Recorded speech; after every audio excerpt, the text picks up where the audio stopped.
His absence is very convenient. Convenient for? For everybody, for the Swedish government, for Bofors, for the Iranians. But there is more than one unexplained death in the Bofors affair. Prime Minister Olof Palme is also no longer here to answer any questions. Palme was UN mediator in the Iran-Iraq war and made frequent trips to war-damaged areas in Iran. A Swedish diplomat who accompanied him told us that the Iranians were more interested in asking Palme to supply them with Swedish arms than in discussing peace. That diplomat believes Palme not only knew, but actively supported Bofors arms deliveries to bolster his influence with Iran and to enhance his image as an international statesman. But in the summer of 1985, Palme was facing an election at home and details of Bofors activities were beginning to leak. It's alleged that Palme knew that Iran had ordered and paid for another 200 RBS-70 missiles. Fearing exposure at home, he suddenly blocked that shipment. And Dr. Nourizadeh says that could have incensed the Iranians.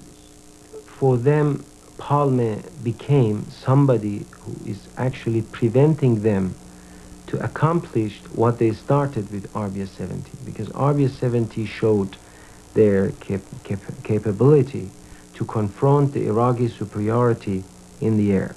And with that, they had the forces, and they had RBS-70, so the result of the war could have been changed within weeks. And so Palme suddenly came from the middle of nowhere and said no. So it wasn't acceptable for them. It was difficult for them to accept the decision.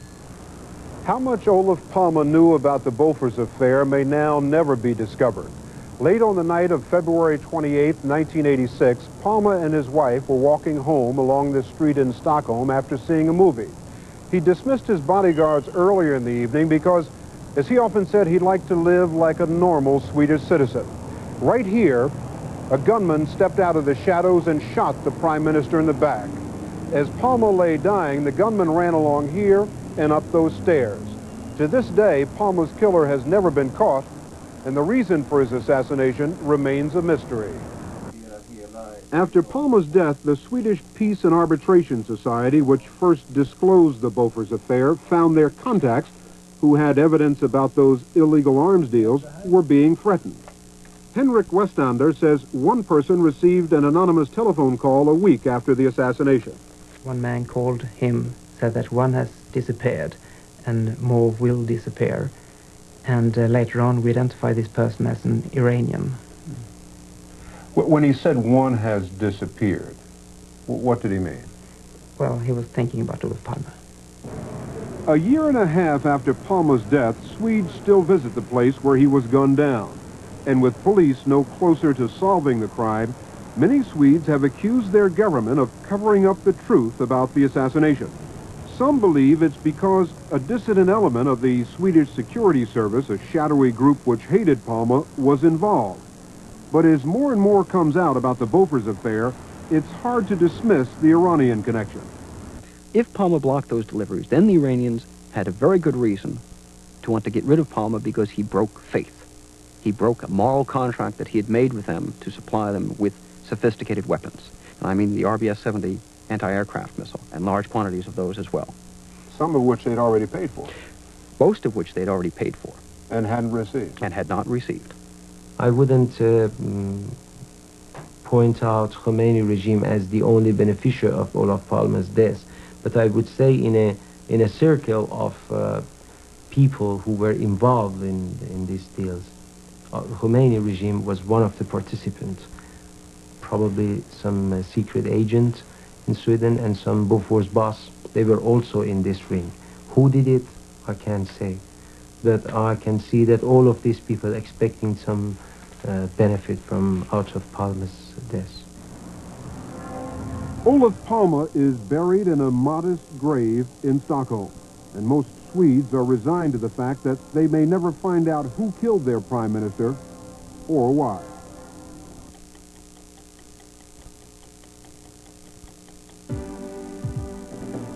Car and Driver calls it one of the 10 best cars in the world. Road and Track calls it one of the 10 best values in the world. We simply call it Ford Taurus. We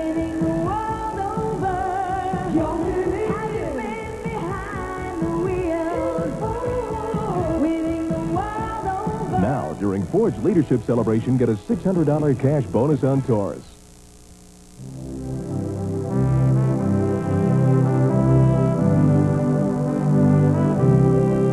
In the world as it was meant to be, the fields overflow and the trees hang heavy with a balanced harvest of fruits, grains, and nuts. If breakfast were as it was meant to be, it would be a centuries-old balance of all these good things.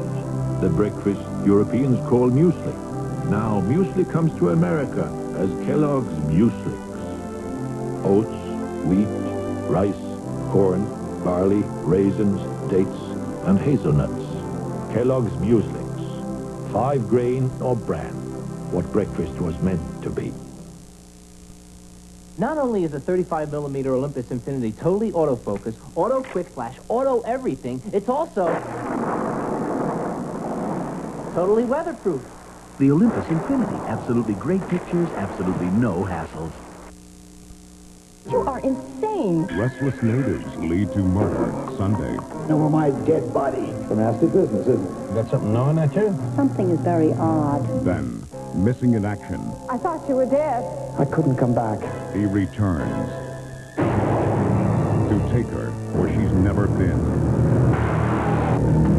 I killed a guy. Double agent. Meredith Baxter Birney. David Birney. The Long Journey Home. Sunday.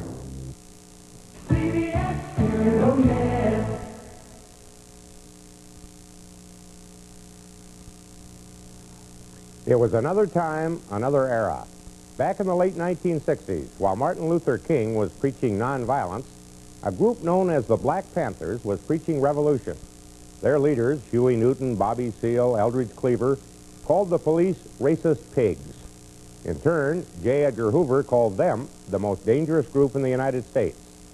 Today, the Black Panthers no longer exist. Their leaders have gone their separate ways. But Geronimo Pratt cannot.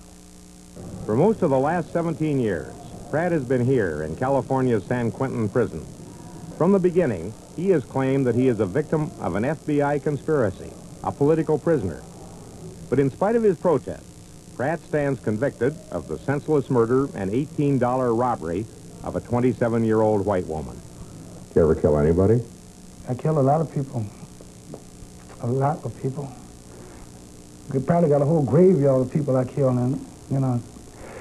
But I'm talking about Vietnam. It's a different thing. That's not murder. When you look at it, it's not murder. This is, you know, this is also justified. Yeah, you get medals for it, and then come back here, it's used against you. You're a cold, calculating killer, so send him to prison.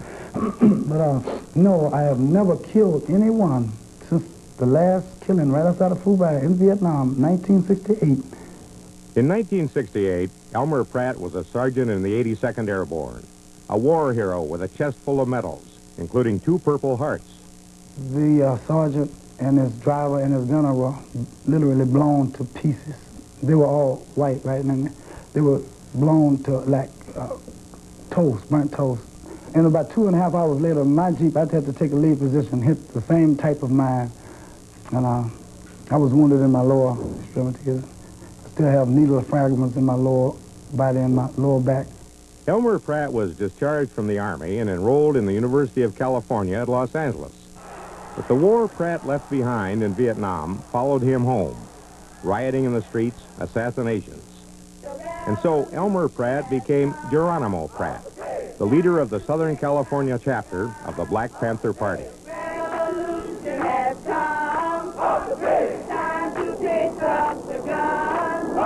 By November 1970, Geronimo Pratt was facing a score of charges. He would be acquitted of all but one. Charges resulting from this 4.5-hour shootout with Los Angeles police. Then Geronimo Pratt was indicted for the crime that may keep him in jail for the rest of his life. It all started here on December 18th, 1968.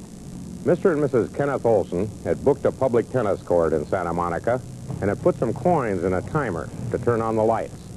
But before they could begin to play, 2 black men came up to them, demanded money, and told them to lie down and pray. The men got $18. They started to walk away, suddenly turned back and began shooting. Carolyn Olson was fatally wounded. Kenneth Olson was shot 3 times, but recovered.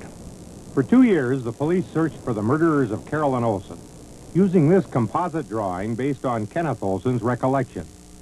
He said one of the killers was clean-shaven, shorter and lighter skinned than the other.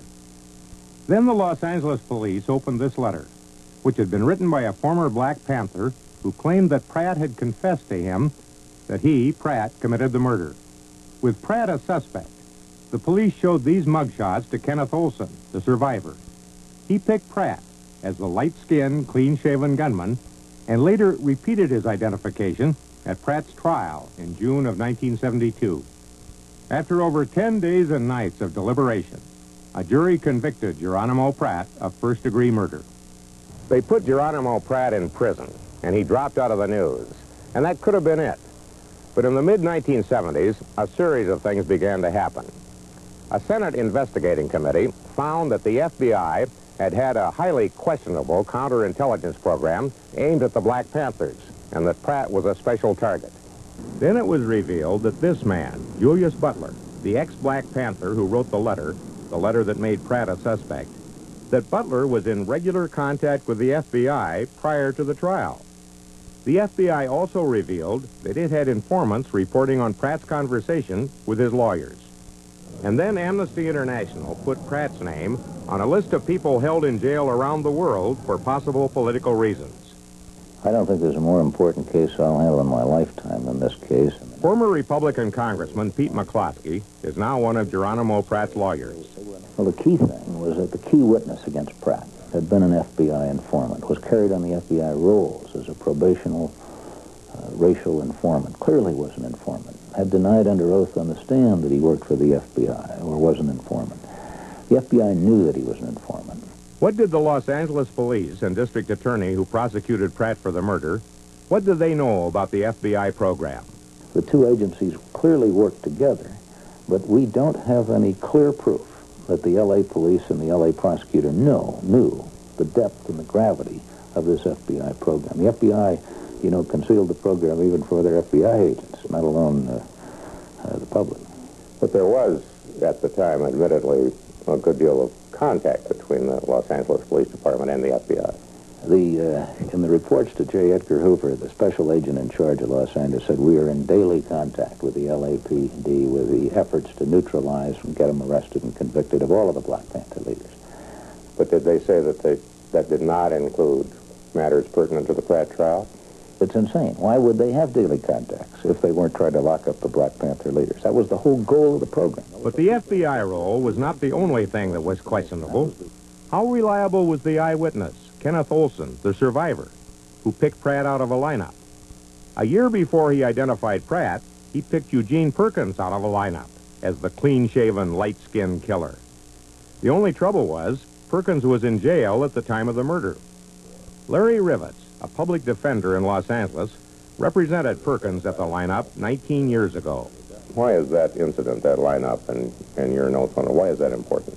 Anytime a witness who testifies in a trial that this man is the man who is the criminal in my case, anytime he has made a prior identification, that's an important factor which a defense lawyer will emphasize to the jury to show the lack of reliability and the absence of reliability of this witness. And it's something we'd hammer at. Didn't you make a prior identification at a lineup? That would have been automatic for the defense to do. Oh, yes. But they didn't know about it, is that right? That's my understanding. They didn't know about it. And the results of the lineup would be in the general file on that case, is that right? Normally, yes. How could it be not in the file? I have no idea. I'm just saying in my 20 years of experience, where there has been a lineup, I have never run across an instance where they've lost a lineup card. I think had the jury known that Butler was an FBI informant, had they known about the identification of the second suspect and the existence of the second suspect, I think it would have made enough doubt that the jury would have found him innocent. Now a judge, Michael Nash was the Deputy Attorney General who represented the state of California during Geronimo Pratt's last two unsuccessful attempts to get a new trial.